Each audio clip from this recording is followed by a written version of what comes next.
La guerra sería el destino de una generación de judíos de Palestina, la tierra de Israel. Ellos y sus padres lucharon durante medio siglo movidos por el sueño de la soberanía judía. Y a ellos se unieron judíos de países árabes y supervivientes de la tragedia europea que vagaban en busca de una tierra a salvo de persecuciones. Egypt, no. Soviet Union, yes. United Kingdom, abstain. The United States, yes. Resolution of the Dutch Committee for Palestine was adopted by 33 votes, 13 against, 10 abstained. Al final de la Segunda Guerra Mundial, los judíos de Palestina estaban decididos a establecer un Estado. La primera manifestación de la soberanía judía en la tierra de Israel en 2000 años.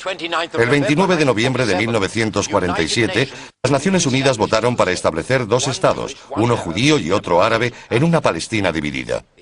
Los árabes juraron resistirse a la creación del Estado judío, incluso con la guerra.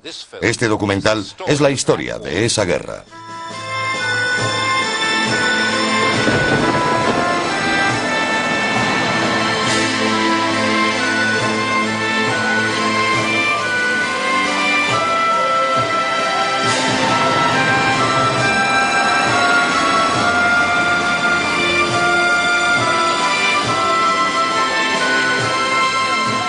Israel, el nacimiento de una nación.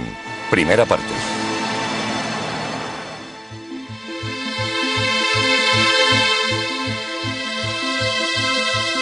Esta es la tierra de Israel, también llamada Palestina desde la conquista romana 2000 años antes.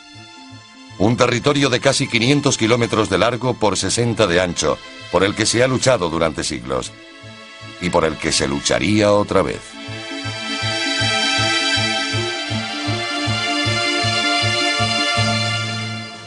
La partición daba a los judíos de Palestina un pequeño estado en la tierra de Israel. Áreas de población predominantemente árabe se convertirían en parte del Estado árabe, incluyendo la mayor parte de Galilea. Zonas de mayoría judía seguirían siendo judías, incluso el Negev. Jerusalén, en el centro del mapa, sería internacionalizado. Los ingleses habían conquistado Palestina durante la Primera Guerra Mundial y la Sociedad de Naciones había autorizado un mandato británico para gobernar el país. Palestina no parecía un territorio bajo mandato, sino parte del Imperio Británico, un imperio bajo estado de sitio después de la Segunda Guerra Mundial, con los pueblos luchando por su independencia.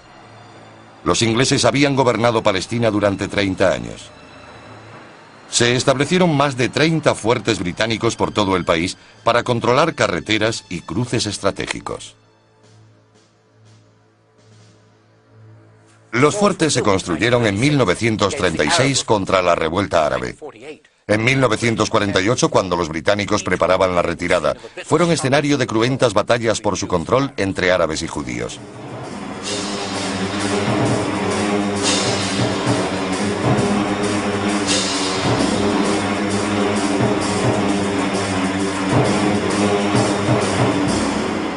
Este fuerte de Getzer estaba localizado cerca del ferrocarril que cruza el río Jordán, que unía Palestina con Transjordania y Siria. Este era el fuerte policial de Latrun, en el centro del país, que dominaba la entrada al desfiladero que conducía a Jerusalén desde la llanura costera. La población judía de Palestina era de solo 600.000 personas cuando comenzó la Guerra de la Independencia. Pero de esa pequeña comunidad surgió un grupo de personajes de excepcional valor. Era una generación de la que se esperaban granjeros y agricultores, pero se hicieron líderes en una serie de tumultuosos acontecimientos. David Ben Gurión era el jefe de la agencia judía y llegó a ser primer ministro de Israel. Yigal Allon era un audaz comandante militar, un israelí nativo. Su colega Isaac Rabin también era israelí. Yigal Yadin fue un admirable estratega que se convirtió en jefe del Estado Mayor y más tarde en famoso arqueólogo. Moshe Dayan también dejó huella en la Guerra de la Independencia israelí. Fue soldado y hombre de Estado. Menachem Begin fue el cabecilla del Irgun, empeñado en la causa de la soberanía judía de todo el territorio, no de la partición. Los judíos de Israel estaban divididos en una serie de ejércitos o agrupaciones militares. Todos ellos habían sido clandestinos durante el mandato británico, entrenados a escondidas de la policía inglesa. La Haganá era el más fuerte de los ejércitos anteriores al Estado. Dependía del jefe de la agencia judía, David Ben Gurion. Cuando comenzó la guerra, la Haganá contaba con 32.000 soldados registrados y 13.000 armas, en su mayoría fusiles. La Haganá tenía munición para 3 días escasos de lucha.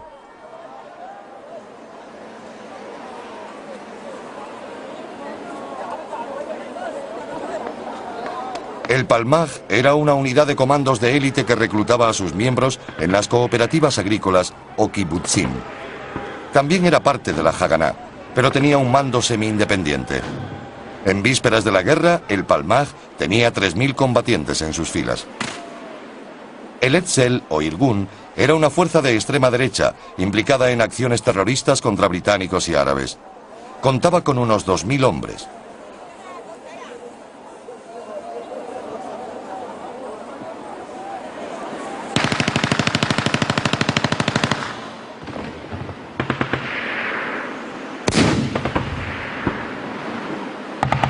Después de la decisión de las Naciones Unidas de dividir Palestina, el sueño del Estado judío de la tierra de Israel estaba amenazado por la dura realidad de las armas. 3 días después de que francotiradores árabes atacaran un autobús civil en la costa mediterránea matando a 5 judíos, los árabes asaltaron el centro comercial judío en Jerusalén a las afueras de la puerta de la antigua Jaffa, provocando el caos y la destrucción y reduciéndolo a cenizas. No hubo muertos, pero la población judía quedó conmocionada. En Jerusalén, las comunidades árabes y judías estaban a punto de entrar en guerra. Las patrullas británicas pretendían asegurar la paz y el orden. Mientras tanto, los ingleses formulaban planes secretos para su salida del país.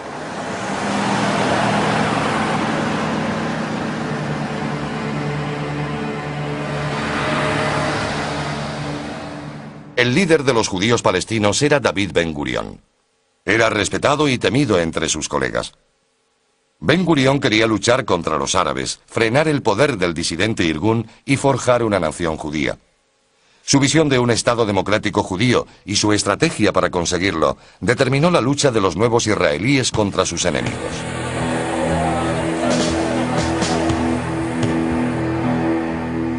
Según los patrones militares convencionales, algunas de las decisiones de Ben Gurion resultaron insólitas.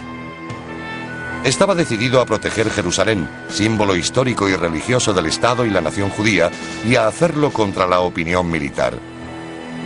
La ciudad estaba lejos de la llanura costera, sujeta al asedio árabe y muy difícil de defender. Ben Gurion también se había comprometido a defender todos los asentamientos judíos. Al sur de Jerusalén estaba Gush Etzion, un grupo de 4 pequeñas cooperativas agrícolas o kibutzim con solo unos cientos de residentes. Gush Etzion estaba fuera de la frontera del Estado judío en el plan de partición de las Naciones Unidas. A principios de enero, un oficial del Palmaj, Uzi Narkis, se convirtió en comandante de Gush Etzion. Enseguida, cuando vi aquel cerco, comprendí que estaban sentenciados.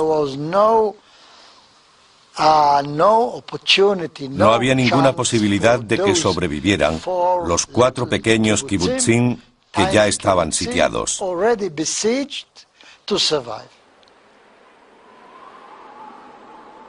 Los convoyes procedentes de Jerusalén debían cruzar una serie de pueblos y carreteras controladas por los árabes.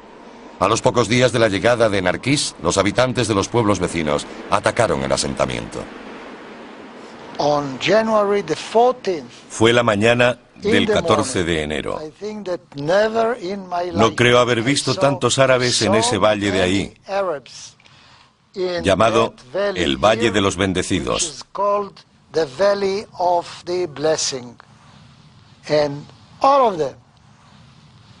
Cientos, miles de ellos se movían lentamente hacia Kfar Etzion. Narkis recibió un mensaje por radio de un kibutz cercano de que los árabes habían parado a desayunar antes del asalto. Esa pausa le dio la oportunidad perfecta y autorizó el ataque. El pelotón del Palmaj les sorprendió en mitad del desayuno. Les rodeó y les atacó. Todos se retiraron. Hubo muchos muertos y heridos. Ese fue realmente el comienzo del ataque. Los soldados judíos estaban escasos de armamento y munición. Narkis solicitó ayuda al centro de mando del Palmaj en el kibutz Ma'ale HaHamisha. Se autorizó una misión especial. El 15 de enero por la noche, 35 hombres, incluyendo muchos estudiantes de la Universidad Hebrea, se dirigieron a pie por las colinas para llevar refuerzos a los defensores de Etzion. No tenían radio. Un árabe con el que se encontraron les indicó mal y movilizó a los lugareños contra ellos. Murieron los 35.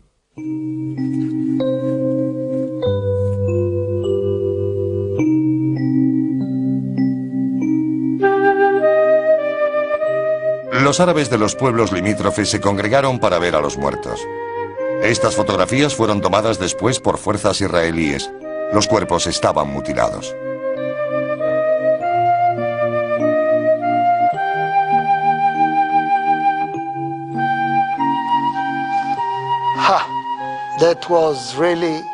Fue muy duro. Los árabes y los palestinos estaban en guerra. Pero nadie entendía por qué habían tenido que mutilar al enemigo. La matanza de 35 hombres llevó a los hogares la realidad de una guerra sucia con los judíos palestinos. El entierro fue lúgubre. Las imágenes de los cuerpos mutilados no fueron mostradas al público. El jefe civil del kibutz, Kfar Etzion, era David Ben David. Fue un golpe muy duro. Temíamos que el destino de esos 35 hombres pudiera ser también el nuestro. Había muchas opiniones. Algunos eran fuertes, otros no lo éramos tanto. Pero tuvimos la sensación de que nos esperaba un destino muy duro.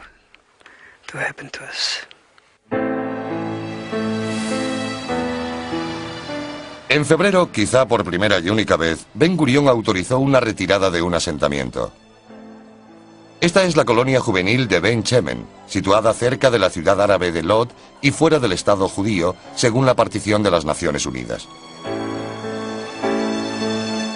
Este documento, inédito hasta hoy, fue tomado por uno de los profesores de Ben Shemen y guardado en un cajón durante 50 años. Los jóvenes eran supervivientes del Holocausto. Soldados británicos y de la Haganá los acompañaron. Viajaron a Kfar Bitkin, un pueblo de la costa mediterránea en territorio judío, donde esperaban encontrar refugio.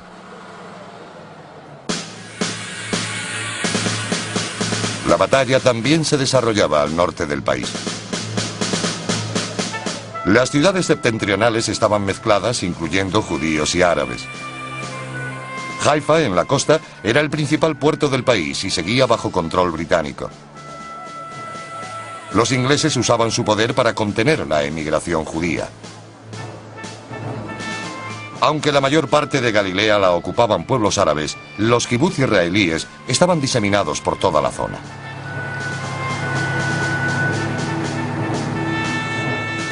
Un ejército de liberación árabe operaba con el respaldo del ejército sirio. Controlaba las llanuras del norte. El 16 de febrero atacaron Kiryat Zevi, un kibutz religioso en el valle del Jordán. Los judíos sofocaron el ataque. Murieron un judío y 40 árabes. Para guardar las apariencias, los árabes reivindicaron la victoria alegando haber matado a 300 judíos.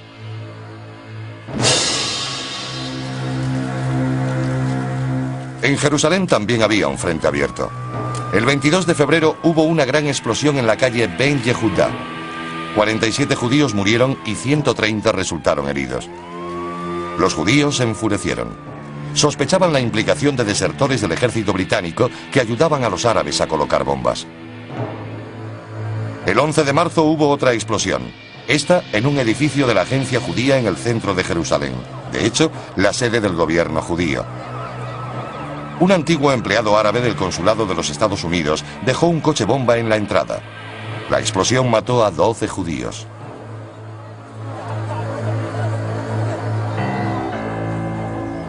Los pueblos árabes que rodeaban Jerusalén suponían un cerco sobre la ciudad, aislándola de la costa. Los árabes podían hostigar y atacar convoyes, provocando heridos y muertos. Un grupo del Palmaj recibió la orden de ocupar la carretera a Jerusalén. Zipi Nerilla, una enfermera de 17 años, era miembro de la brigada.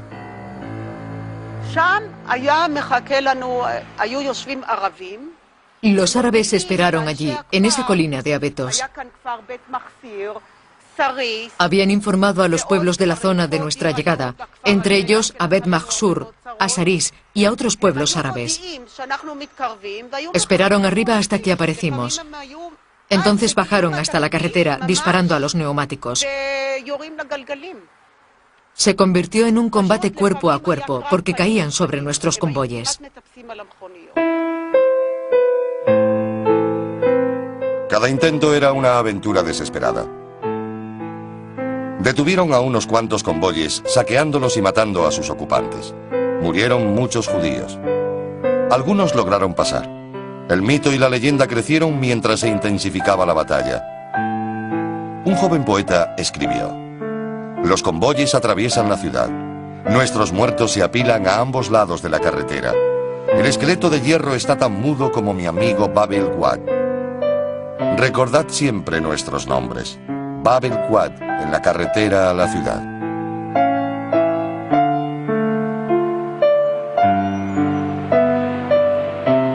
Los esqueletos de hierro permanecen en la carretera de Jerusalén como recordatorios de la batalla.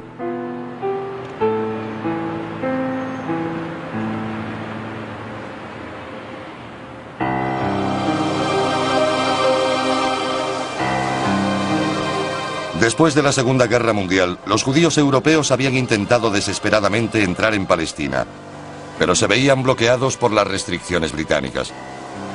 Muchos de esos judíos eran supervivientes del Holocausto. No soñaban solo con un refugio en Israel, sino con una vida a salvo en un Estado judío.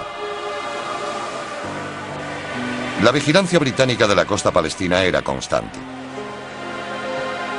Aunque los ingleses consiguieron entorpecer el paso a los judíos, provocaron en los refugiados una mayor determinación por alcanzar la tierra que consideraban su hogar.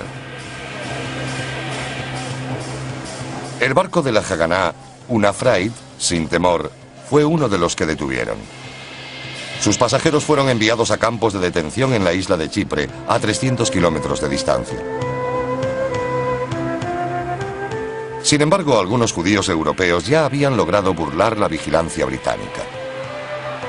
Entre ellos estaba uno de los pocos que sabían cómo disparar una ametralladora, un superviviente del Holocausto, partisano en los bosques de Polonia, que después había entrenado a otros en el campo de desplazados de Bergen-Belsen. Su nombre, Menahem Ullman. Decidí venir aquí para crear un país, para casarme y criar a mis hijos. Un país para mí y para todos los descendientes de los muertos en el Holocausto europeo. Esta batalla iba a ser como la del gueto de Varsovia. No había posibilidad de huir, pero teníamos que luchar.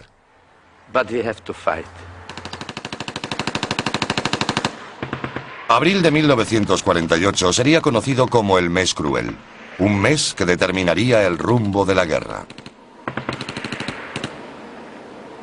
Dentro de Jerusalén se luchaba por el control de cada barrio. Había victorias judías, pero también muchas bajas. Se estrechaba el cerco árabe a Jerusalén. Los judíos de la ciudad apenas tenían algo para comer o beber. Cada gota de agua era un bien preciado. Se estimó que solo había alimentos para 2 semanas.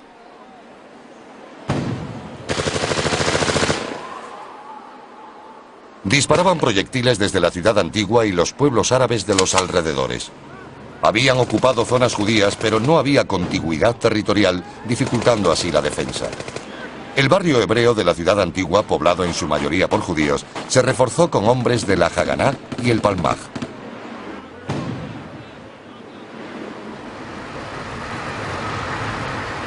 En el extrarradio de Jerusalén, pobladores y tropas irregulares árabes rodeaban la ciudad, asaltando los convoyes de abastecimiento.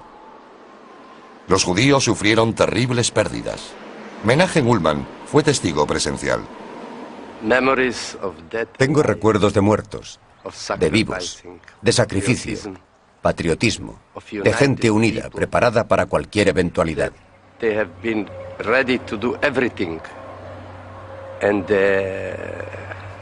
El nombre de la acción era Muerte o Victoria.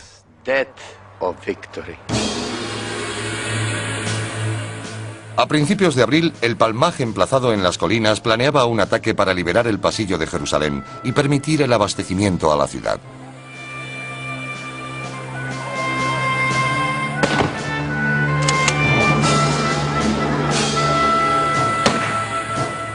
Estas secuencias muestran a los soldados árabes preparándose para la batalla en una de las colinas. El cámara los acompaña en su arena, un pequeño estado en la tierra de Israel. Áreas de población predominantemente árabe se convertirían en parte del Estado árabe, incluyendo la mayor parte de Galilea. Zonas de mayoría judía seguirían siendo judías, incluso el Negev. Jerusalén, en el centro del mapa, sería internacionalizado.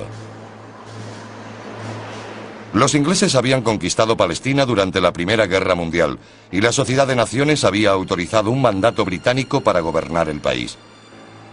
Palestina no parecía un territorio bajo mandato, sino uno judío y otro árabe en una Palestina dividida. Los árabes juraron resistirse a la creación del Estado judío, incluso con la guerra. Este documental es la historia de esa guerra.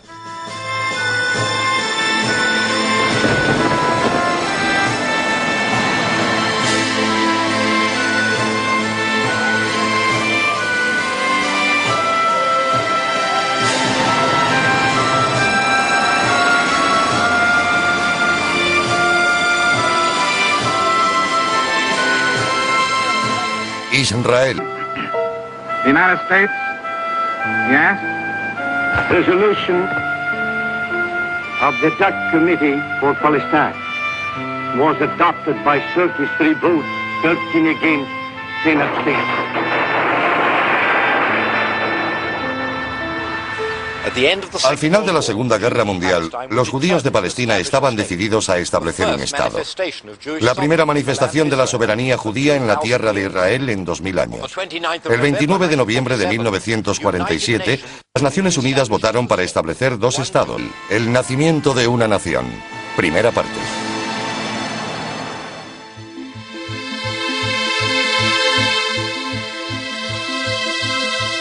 Esta es la tierra de Israel, también llamada Palestina desde la conquista romana 2000 años antes. Un territorio de casi 500 kilómetros de largo por 60 de ancho, por el que se ha luchado durante siglos. Y por el que se lucharía otra vez.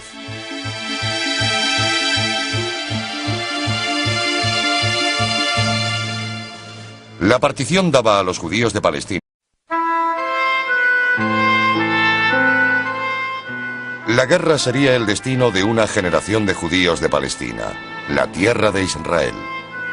Ellos y sus padres lucharon durante medio siglo movidos por el sueño de la soberanía judía. Y a ellos se unieron judíos de países árabes y supervivientes de la tragedia europea que vagaban en busca de una tierra a salvo de persecuciones. Egypt, no. Soviet Union, yes. United Kingdom, abstain.